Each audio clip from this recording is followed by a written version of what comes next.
우리 좌우 옆에 보면서 한 번 더 복을 축복해 주면 좋을 것 같습니다. 우리가 예배 전에 축복을 나누는데 오늘 이 시간에 특별히 말씀 전에 한번 좌우 옆에 보시면서 축복합니다. 이렇게 예수님의 은혜가 늘 함께 하시길 축복합니다. 이렇게 축복합니다. 제가 이렇게 가만히 보면요, 아침에 우리가 예배 때 시작할 때도 그렇고요, 지금도 그렇고 축복합니다 이렇게 해주시는 분들의 표정이요, 축복을 해주시는 그 모습이요, 이게 아이들 같으세요. 항상 보면 이렇게 막 밝고 즐겁고 행복하고, 이게 복을 빌어준다는 게 그만큼 좋은 것 같아요. 이렇게 옆에 사람들 이렇게 축복합니다 할 때 축복합니다 이런 분들은 안 계신 것 같아요. 어쨌거나 내가 상황이 어떻든, 그렇죠? 내가 지금 상황이 사실은 조금 불편할 수 있잖아요. 오늘 주님 앞에 나왔는데 하나님의 말씀을 듣고 하나님의 격려를 받고 하나님의 위로를 받고 싶은데 정말 마음이 조금 안 좋을 수도 있어요. 그런데 그래도 축복하려고 하면은 웃게 돼요.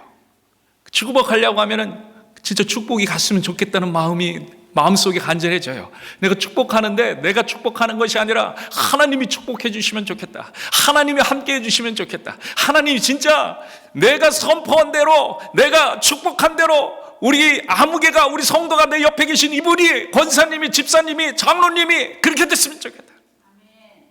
그렇잖아요. 그러니까 그 마음이, 여러분, 축복받는 일상 되시길 주님으로 축복합니다. 우리 축복받는 걸 좋아합니다. 여러분, 축복받는 걸 좋아해요. 예수 믿는 사람들이요, 특별히 복 많이 받아야 됩니다. 복을 많이 받아야 돼요.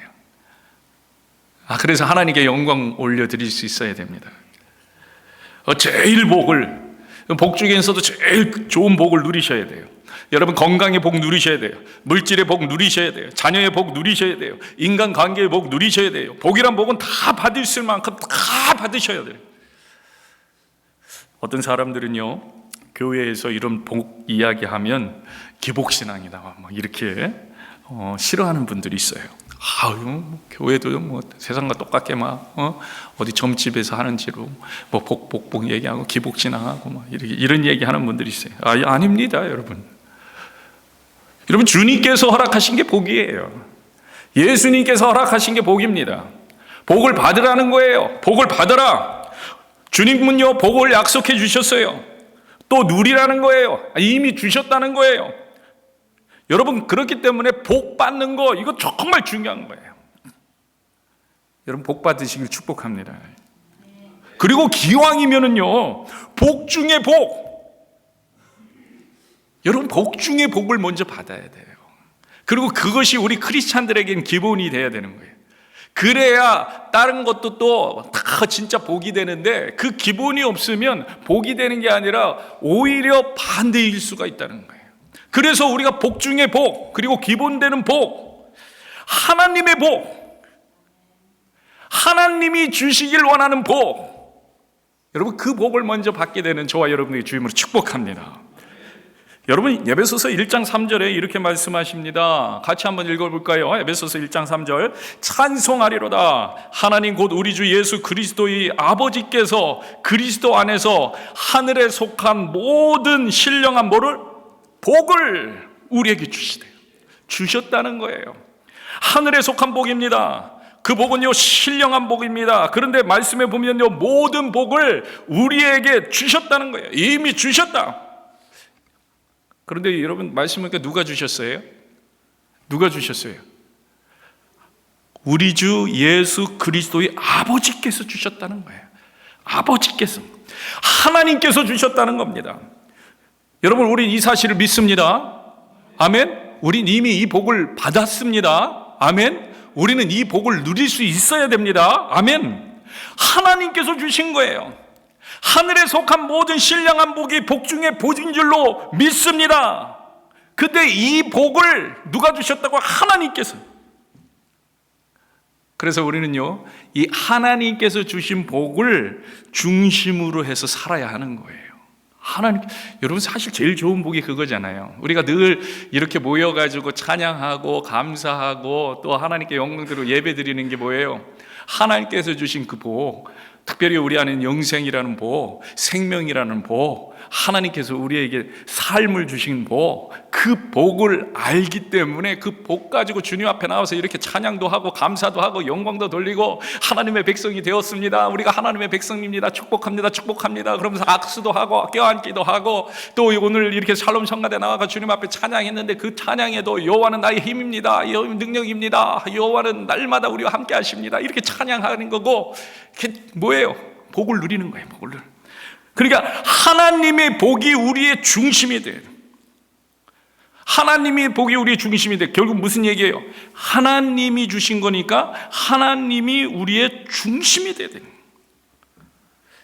여러분, 이게 바로 하나님 중심으로 신앙하는 거라는 거예요.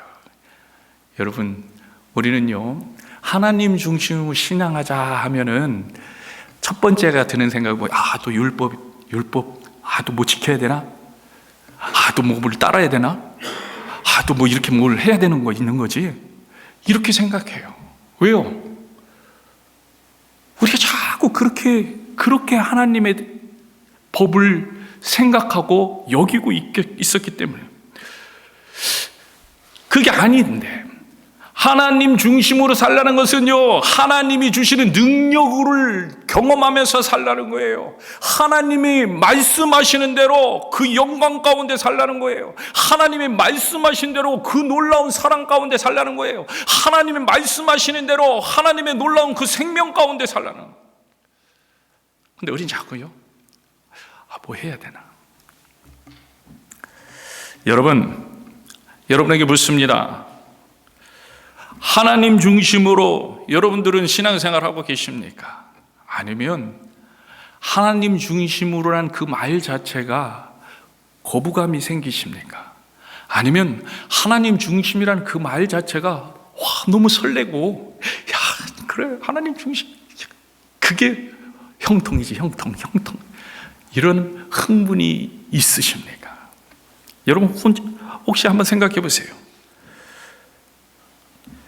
하나님의 신령한 복이 우리에게 복이 되고 있는지를 보라는 거예요. 이 말은요 하나님의 복이 정말 우리에게 경험되어지고 있냐는 거예요.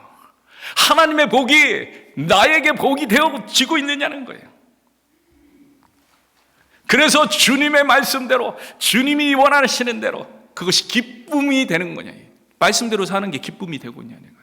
말씀대로 사는 게 설레임이 되고 있냐는 거예요. 말씀대로 사는 게 그래 정말 말씀대로 살았더니 진짜 형통하고 하나님 감사하고 하나님과 함께하니까 상황이 어떻든 우리의 처지가 어떻든 정말 하나님의 위로와 격려와 능력이 임하는 그런 놀라운 역사를 경험하고.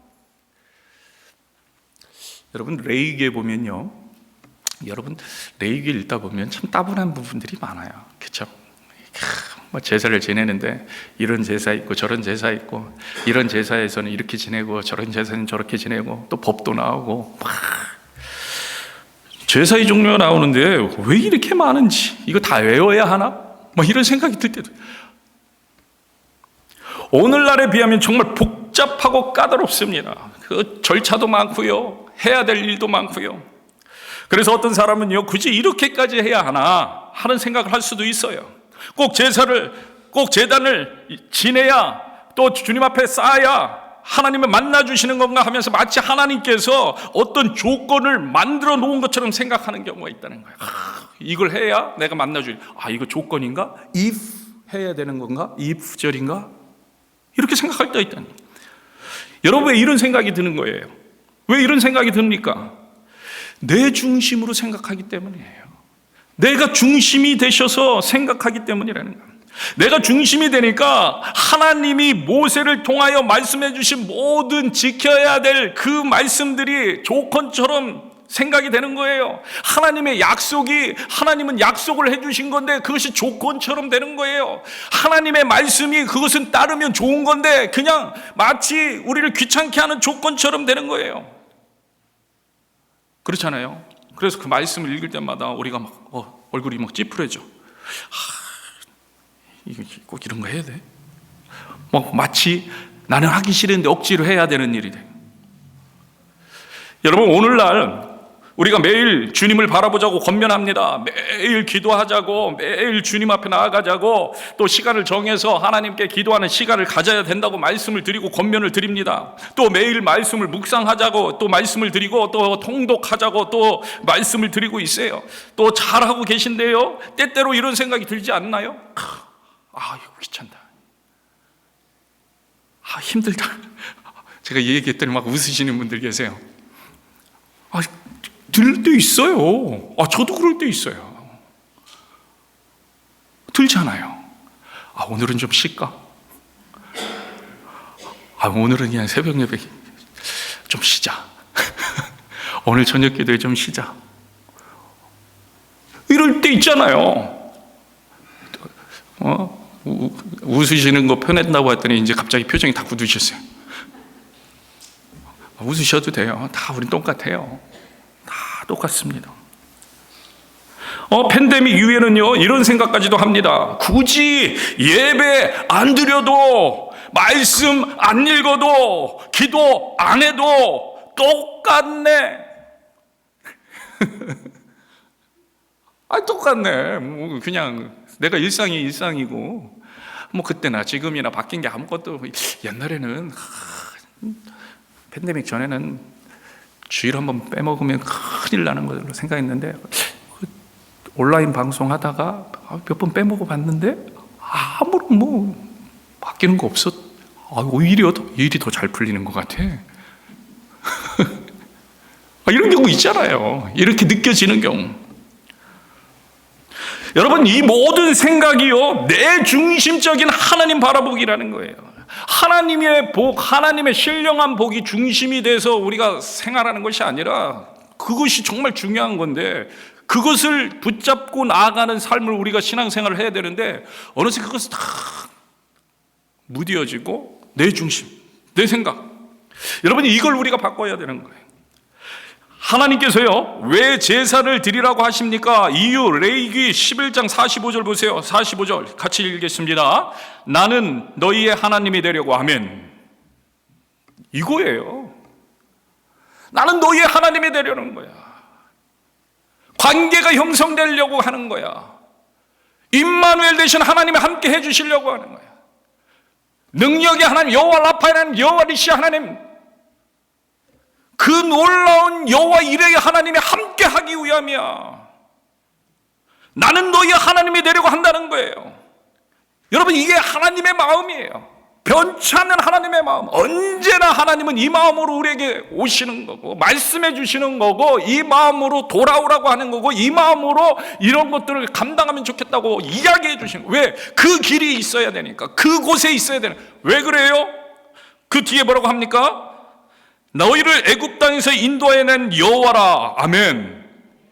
좋은 길로 인도해 주시는 여호와인 거예요. 좋은 곳으로 인도해 주시는 여호와인 거예요. 좋으신 하나님이에요. 여러분, 좋으신 하나님을 믿으시길 주의 이름으로 축복합니다. 그 하나님은요, 우리를 애굽에서 인도해내시는 구원의 하나님입니다. 그런데 그 하나님은요, 거룩하세요. 그 하나님은 거룩하세요.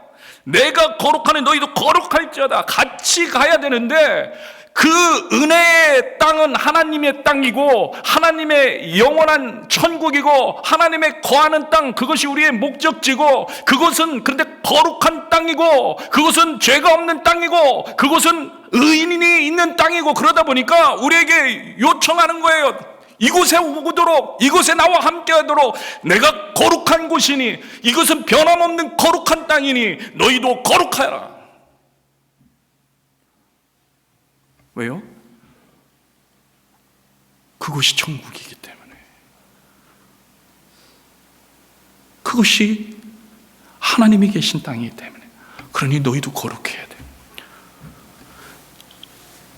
우리의 하나님이 되려고 지금도 이렇게 그 방법을 알려주시는 거예요. 내가 거룩하니 너희도 거룩할지어다. 이것은 그 방법을 알려주시는 거예요. 조건이 아니에요. 하나님은 애타게 우리를 찾으시는 거예요. 그곳에 있기를 원하는 거예요. 너희들이 꿈꾸는 땅, 그 천국, 너희들이 가고 싶어하는 땅, 그 가나안 땅, 애굽에서 탈출해서 너희들이 약속한 젖과 꿀이 흐르는 땅, 가나안 땅으로 가는데, 그곳은 내가 거룩하니 너희도 거룩해야 된다는 거예요. 나와 함께 가자. 나와 함께 가자. 그래서 거룩해질 수 있도록 그 방법을 알려주시는 거예요. 여러분, 그렇습니다. 이스라엘 백성들이 하나님께 제사를 드리는 이유는 여호와 앞에 서기 위함입니다. 귀찮게 하려는 게 아니에요. 조건절도 아니에요. 은혜라는 거예요. 은혜. 만군의 하나님, 이 땅을 만드시고 통치하신 하나님의 임재 앞에 나아간다는 거예요. 그렇게 할 수 있도록 길을 열어주셨다는 거예요. 참으로 영광스러운 자리, 그 자리에 서게 해주셨다는 거예요. 그 어떤 유명한 연예인이나 전신을 만나는 것과 비교할 수 없는 영광스러운 자리, 생명 그 자체, 그 자리로 오게 하시고 만나주신다는 거예요.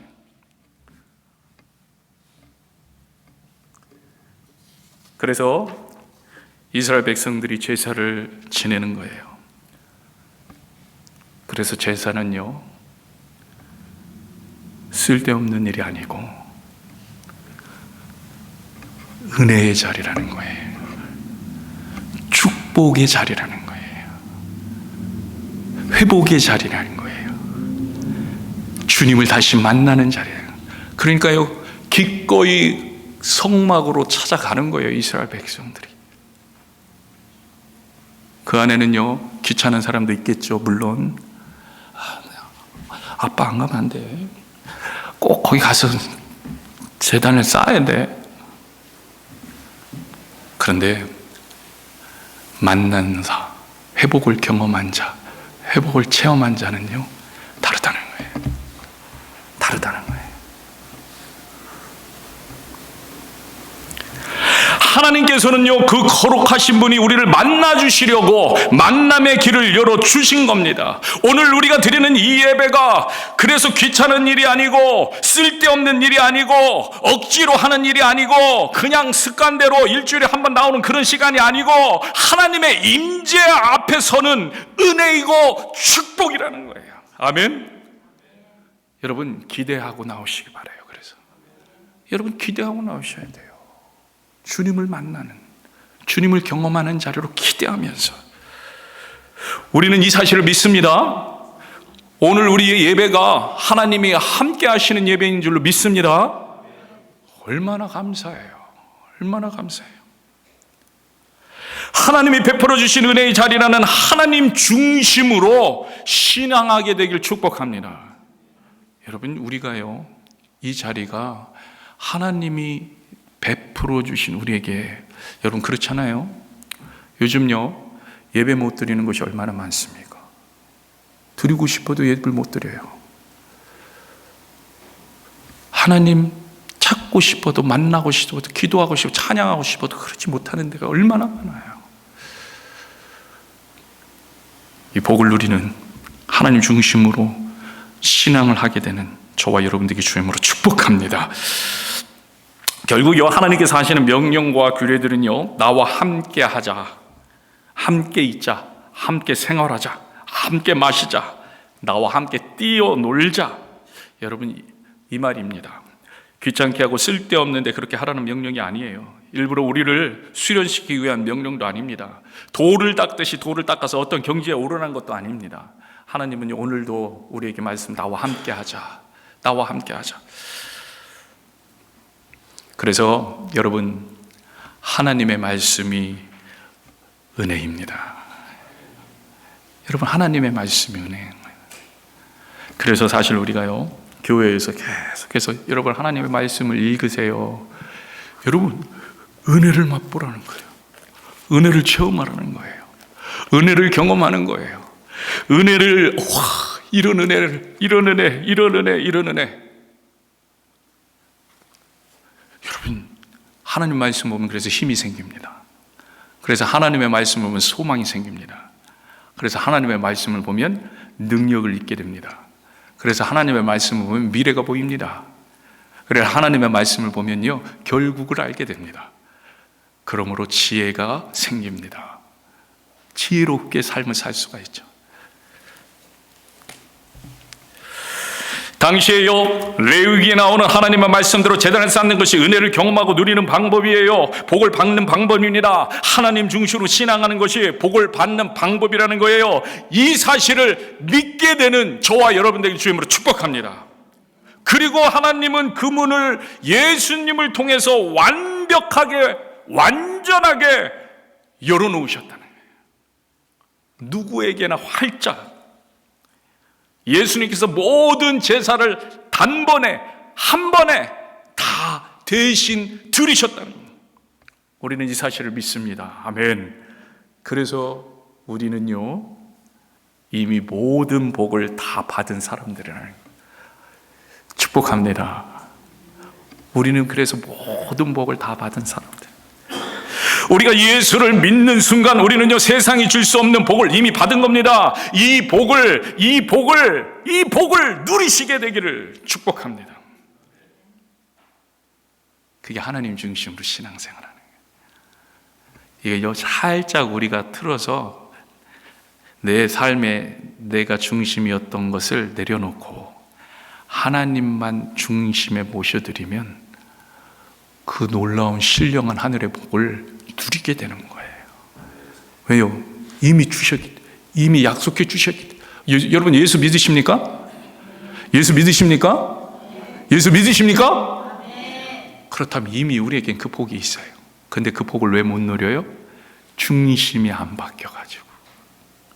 중심만 바꾸면 돼. 중심만. 오늘 본문에 나오는 사람들이 이런 사람들입니다. 중심을 바꾼 사람들, 하나님의 복을 누리는 사람들.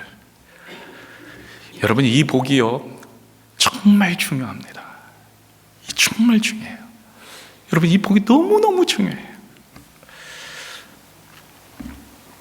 내 중심적인 살기보다는요, 그래서 하나님 중심으로 살려고 이들은 결단합니다. 알기 때문에. 하나님이 주신 복이 무엇인지를 알기 때문에. 예수님의 말씀의 가르치심과 또 성령님의 임재를 통해서 이제 그들은 밝게 알게 됐어요. 이게 너무나 크신 복, 하늘의 신령한 복. 그렇기 때문에요, 그 복을 누리기 위해서 어떻게 해요? 결단을 합니다. 하나님 중심으로 살기로. 하나님 중심으로 살기로. 오늘 나온 본문의 사람들이 그랬다는 거예요.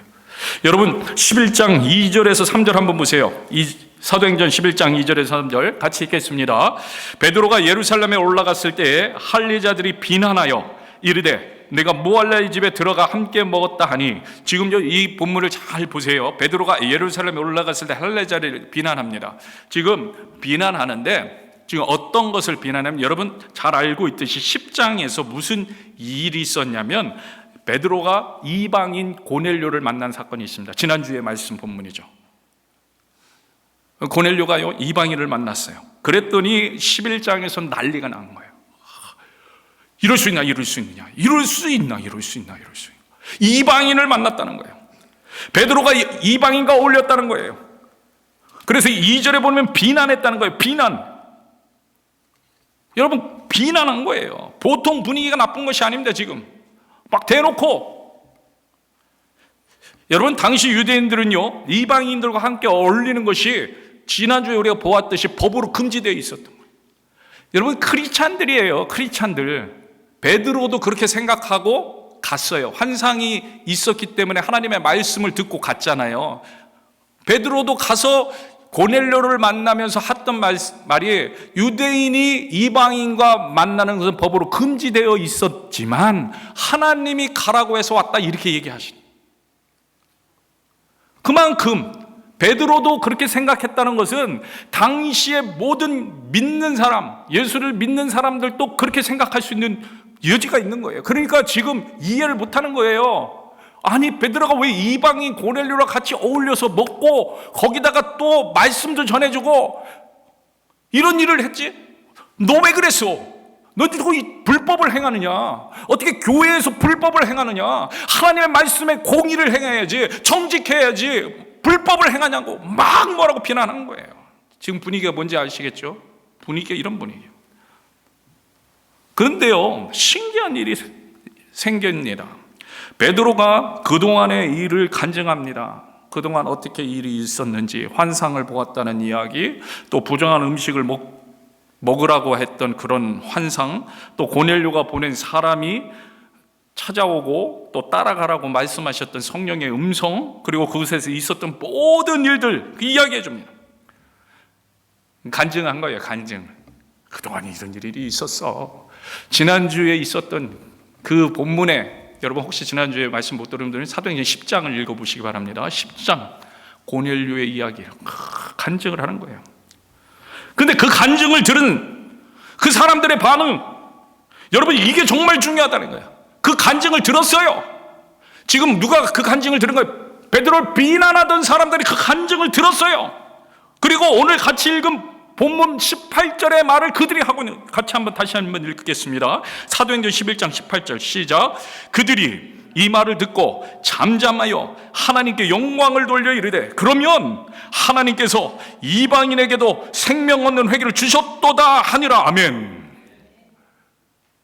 여러분, 비난하던 사람들이 한순간에 잠잠해집니다. 베드로의 이야기를 들으면서 성령님이 하신 일임을 그들은 깨닫는 거예요. 이 이야기를 듣는데 이건 성령님이 하신 일이네. 이거 직감하는 거예요. 이 성령님이 하셨네. 이건 하나님이 하신 거네. 야, 이건 하나님의 사람이네. 하나님의 놀라운 역사네. 할렐루야. 성령은 성령을 알아봅니다. 성령은 성령을 알아봐요. 알게 된 거예요. 비난하던 사람들이 한순간에 그래서 잠잠해집니다. 그리고 그렇다면 그 성령의 일에 따라서 해야 한다는 것을 고백하기 시작하는 거예요. 이들은 주님의 뜻을 알게 되니 자신들의 가치관을 즉시 바꾸는 거예요. 하나님의 뜻대로 바꿉니다. 하나님이 하셨습니다. 그래서 하나님께서 이방인에게도 그렇게 비난하던, 어울렸다는 것만으로도 비난했던 이방인에게도 생명 얻는 회개를 주셨도다. 야, 이거 놀라운 변화인 거예요. 이 놀라운 순종인 거예요. 어떻게 이게 가능해요? 하나님 중심으로 살고 있었기 때문에 이게 가능한 거예요. 비난도 사실은 왜 했어요? 하나님 중심으로 살려고 비난했던 거예요. 하나님 중심으로 살려고. 내 생각과 맞지 않다고 지금 싸운 게 아니에요. 다툰 게 아니에요. 내 생각은 이건데, 내 생각은 이방인들 절대로 용납하면 안 되는데 너 왜 그랬어? 이게 아니에요. 하나님 중심으로 신앙생활하는데 그동안에 그들은 그런 믿음이 있었어요. 그런 믿음이 있었기 때문에 베드로가 잘못했구나, 뭔가 잘못 착각을 했구나, 잘못하는 일을 하나님 앞에 저질렀구나, 그러니까 우리가 회개해야 된다, 이런 생각 가지고 그들은 베드로를 만난 거예요. 사실요, 베드로를 만나기 전에 이들은 그 이야기를 듣고 있었어요. 베드로가 갔었다, 이런 일들. 근데 그 이야기를 들으면서도 그들은 베드로가 실수했구나, 정말 교회에 해로운 일을 저질렀구나, 이런 생각만 가지고 결정을, 일단 그들 마음 가운데 결정을 하고 베드로를 만난 거예요. 그래서 11장 1절에 이런 이야기를 합니다. 같이 읽겠습니다. 유대에 있는 사도들과 형제들이 이방인들도 하나님의 말씀을 받았다면 들었어요. 이미 들은 상태예요. 듣고선 베드로가 오니까 2절에서 베드로를 비난한 거예요. 그러니까 듣고 그들은 마음에 결정했어요. 마음속에 그들은 모여서 이야기 나눴겠죠. 우리가 신앙생활을 할 때 이방인들한테 이렇게 하는 건 예수님의 뜻이 아니야, 예수님 뜻이 아닌데, 그래서 그 얘기를 베드로에게 한 거예요. 근데 베드로가 거기서 간증을 합니다. 그러니까 그들은 그 전까지만 해도 그들은 안 된다였는데, 베드로가 간증을 하면서 간증 이야기를 듣는 가운데 그들 마음 가운데도 하나님 중심이 이게 각인되어 있고 하나님 중심으로 살겠다고 결단하고 있고, 그런 기도를 날마다 하고 있는 상황이기 때문에 절대로 안 된다고 생각했던 것이 들어보니까 성령의 역사로, 교통함으로, 성령의 인도하심으로 그들이 확 바뀌어요. 하나님 중심으로 사는 것은요, 이런 겁니다. 이런 거예요. 주님이 명하시면 바로 바꿉니다. 여러분, 18절에서 하는 이 고백, 놀라운 고백이에요. 절대로 바꿀 수 없는 신앙관을 가진 듯한 이들이 바꿉니다. 어떻게 바뀔 수 있었다고요? 어떻게 이룰 수 있었다고요? 여러분, 이게 그냥 되는 것이 아니에요. 여러분, 그냥 된다고 생각하면 안 돼요. 그냥 꿈속에서 내가 환상을 봐서 된다고 생각하시면 안 돼요. 여러분, 늘 이들은요, 성령님의 생각을 항상 묻고 지내고 있었다는 거예요. 여러분, 초대교회 교회 리더들, 사도들, 그들은요 늘 하나님 앞에 기도하는 자들이었어요. 하나님의 말씀을 묵상하는 자들이었어요. 하나님 의지하는 자들이었어요. 하나님 어떻게 하면 예수님을 잘 전할까, 전도의 사명을 가지고, 선교의 사명을 가지고 늘 힘써서 애쓰는 자들이었어요.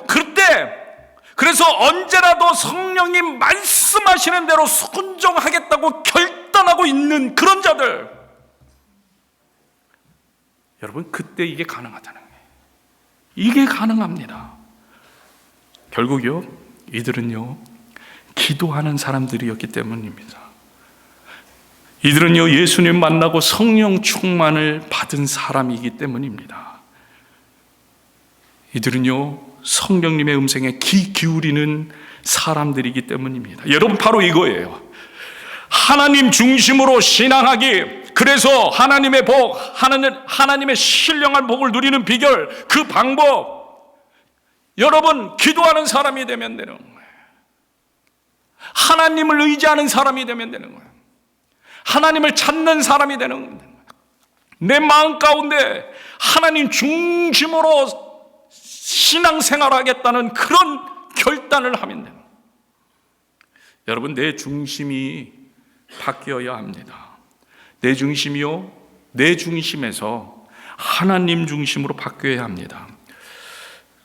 여러분, 우리가 이거를요 인간의 언어로 표현하니까 바뀌자 이렇게 표현할 수밖에 없는데요, 사실은 한마디로 말해서 뭐예요? 성령 충만한 삶을 이야기하는 거예요. 성령이 내 안에 충만합니다. 그 중심이 바뀌는 거예요. 성령이 충만한 거예요. 중심이 바뀌는 거예요. 내가 충만하면 내가 중심, 성령이 충만하면 하나님이 중심. 성령 충만하게 되기 주님으로 축복합니다. 바울은요 이걸 이렇게 표현합니다. 나는 죽고 예수로 산다. 나는 죽고 예수로 산다. 바울의 표현은 그거죠. 내 중심이 예수로 바뀐다는 거예요. 내 안에 그리스도께서 사시는 거라는 거예요. 내가 그리스도와 함께 십자가에 못 박혔나니 이제는 내가 사는 것이 아니요 내 안에 그리스도께서 사시는 거예요. 여러분, 우리가요 예수님을 의지하면서 기도할 때 이 역사가 일어나게 될 줄로 믿습니다. 여러분, 오늘 본문 15절 한번 보세요. 15절 같이 읽겠습니다. 시작. 내가 말을 시작할 때에 성령이 그들에게 임하시기를 처음 우리에게 하신 것과 같이 하는지라. 아멘. 지금 베드로가요 이방인 고넬료의 사람들을 만날 때 내가 말을 시작하는데 성령이 그들에게 임하시기를 그거 본 거예요. 처음 우리에게 임하신 거. 뭐야, 오순절 다락방의 놀라운 역사처럼 그들에도 동일하게 하나님이 역사하시더라. 여러분, 오늘날에도 동일하게 역사하실 줄로 믿습니다. 우리가 기도하면, 우리가 주님 앞에 무릎 꿇으면, 우리가 주님 앞에 열심을 다하면, 하나님 중심으로 바뀌면, 하나님 도와주세요. 하나님 시인합니다. 하나님 인정합니다. 하나님 저와 함께 해주세요. 하나님 기름 부어주세요. 하나님 성령 충만케 해주세요. 하나님 저를 다스려 주세요. 하나님 저에게 나의 하나님이 되어주세요. 하나님 분명히 여러분의 기도에 역사하셔서 오순절 성령 감림과 같은 놀라운 은혜를 우리 각 사람 머리 위에 가슴 가운데 부어주실 줄로 믿습니다. 오늘도 하나님 중심으로 나아가는 저와 여러분들에게 축복합니다. 이 시간에 같이 찬양하면서 나아가도록 하겠습니다.